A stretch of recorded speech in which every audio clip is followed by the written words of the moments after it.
नमस्कार दोस्तों। आप सभी यह तो जानते ही हैं कि आज के समय में अच्छाइयों के साथ-साथ समाज में बुराइयां भी बहुत फैली हुई हैं और इन्हीं बुराइयों के रास्ते पर हमारे नौजवान बच्चे फंसकर भटक जाते हैं और अपने जीवन को बर्बाद कर देते हैं। इसलिए आजकल अभिभावकों को अपने बच्चों की परवरिश के लिए हमेशा सतर्क रहना बहुत ज़रूरी हो गया है।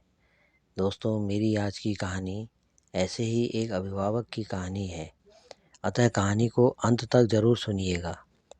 गांव में एक रामलाल नामक व्यक्ति अपनी पत्नी और 2 बच्चों के साथ रहता था। उसके दोनों बच्चों में सबसे बड़ी उसकी पुत्री थी और उसके बाद पुत्र था। दोस्तों, समय के साथ-साथ रामलाल के दोनों बच्चे बड़े हो रहे थे। दोनों बच्चों की शिक्षा के लिए रामलाल ने उनका दाखिला पास के ही एक स्कूल में करवा दिया। अब वे दोनों बच्चे स्कूल में पढ़ने लगे।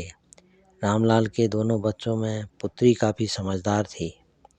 वह स्कूल से आते ही माँ के काम में सहयोग करती और बाद में अपना समय निकाल कर पढ़ाई करती थी। रामलाल का पुत्र नटखट स्वभाव का था। वह स्कूल से आते ही गांव के बच्चों के साथ खेलने चला जाता था। इस प्रकार रामलाल के पुत्र की गांव के बच्चों से काफ़ी दोस्ती हो गई और कुछ गलत बच्चों की संगत में आने से रामलाल का पुत्र नशे का आदी होने लगा। यह बात जब रामलाल को पता चली तो उसने अपने पुत्र का बाहर आना जाना बंद कर दिया। लेकिन नशे का आदी हो जाने से उसका पुत्र घर में बेचैन रहने लगा और जब भी मौका मिलता वह नशा करने घर से भाग जाता था।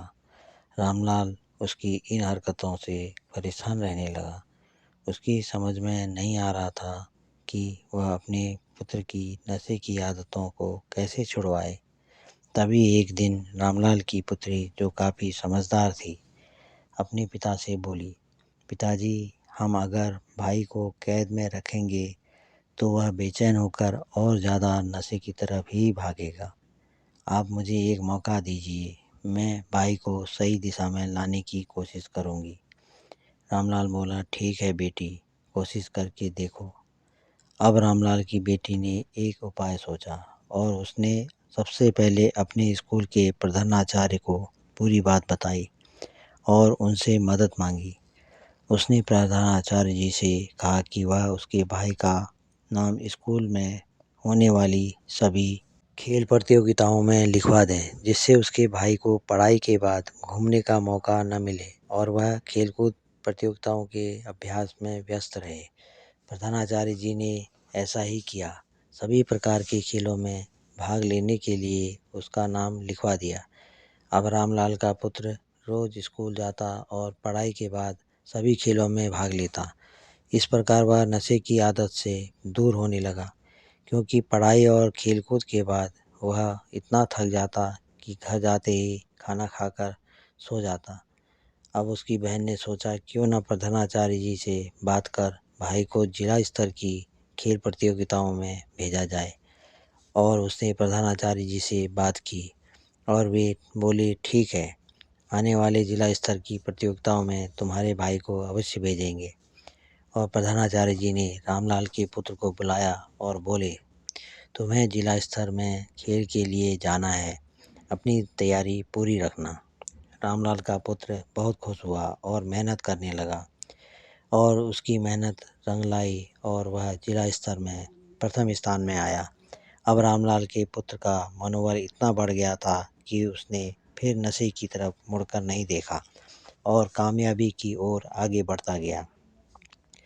और रामलाल ने भी अपने पुत्र को कामयाब होते हुए देखा तो उसने अपनी पुत्री को गले से लगाकर आशीर्वाद दिया और बोले, बेटी, जो काम मैं न कर पाया वो तूने करके दिखा दिया।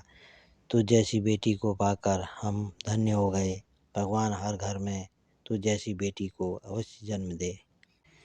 दोस्तों, इस कहानी से हमें यह समझ में आता है कि अगर बच्चा गलत राह पर चल पड़ता है तो उसे सही राह पर लाने के लिए उस पर दबाव बनाने से कामयाबी नहीं मिलेगी। इसके लिए हमें बच्चे की रुचि के अनुसार उसकी राह को बदलना होगा। जैसे रामलाल की पुत्री ने किया।